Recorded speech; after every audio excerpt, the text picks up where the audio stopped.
জন্মের পর থেকেই সাপে নেউলের সম্পর্ক ভারত ও পাকিস্তানের। প্রতিবেশী হয়েও যেন বহু দূরত্ব তাদের। স্বাধীনতার ৭.৫ দশক পেরিয়ে গেলেও দুদেশের সেই চিরবৈরী মনোভাব কাটেনি বিন্দুমাত্র। দোষারোপের রাজনীতি আর ষড়যন্ত্র তত্ত্ব থেকে যেন বের হতেই পারছেন না দেশ দুটির রাজনীতিকরাও। বিগত ২৫ বছরে যুদ্ধে জড়ায়নি, তবে তাদের মধ্যে যে খুব শান্তি বিরাজমান ছিল তাও বলা যায় না। লাইন অফ কন্ট্রোল সবসময় তাদের কন্ট্রোলে থাকে না, উত্তেজনা লেগেই থাকে। তবে এবারের পরিস্থিতি একটু ঘোলাটে এবং বেশ উত্তপ্ত। এবার পাকিস্তানের বিরুদ্ধে যেন আদা জল খেয়ে লেগেছেন মোদি। শেষমেশ পরিস্থিতি যুদ্ধ পর্যন্ত গড়ায় কিনা এ নিয়ে শঙ্কিত আন্তর্জাতিক বিশ্লেষকরা।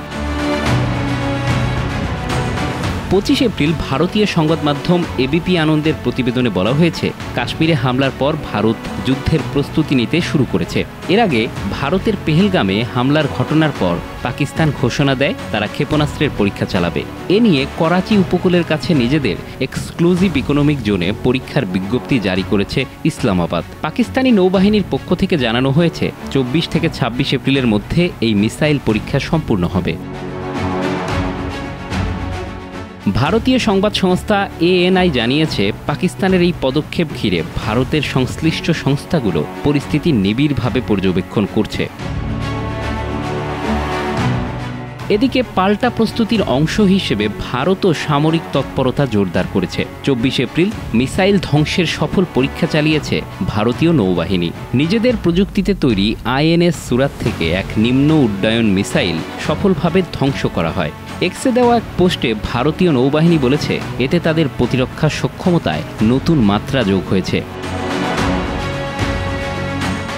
সাম্প্রতিক উত্তেজনায় দুদেশের কূটনৈতিক সম্পর্ক ইতিমধ্যে হিমশীতল হয়ে পড়েছে। একে অপরের কূটনৈতিক বহিষ্কার করেছে দুই দেশ, বন্ধ হয়েছে আকাশসীমাও।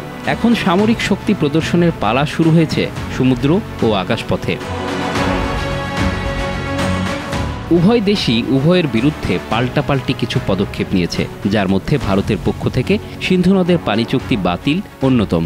জবাবে পাকিস্তান পূর্ণ শক্তি দিয়ে এর জবাব দেওয়ার হুঁশিয়ারি দিয়েছে।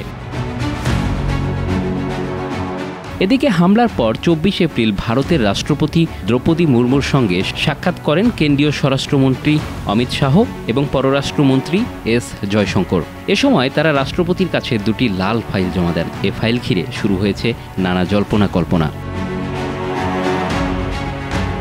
অনেকেই বলেছেন, এই ফাইল দুটি কি যুদ্ধের অনুমতি ও ভারতের নিরাপত্তা সংক্রান্ত? আর যদি যুদ্ধের অনুমতি চাওয়ার ফাইলই হয়, তবে কি নির্দেশনা দিয়েছেন ভারতের রাষ্ট্রপতি? তিনি কি সত্যি যুদ্ধের অনুমতি দিয়েছেন?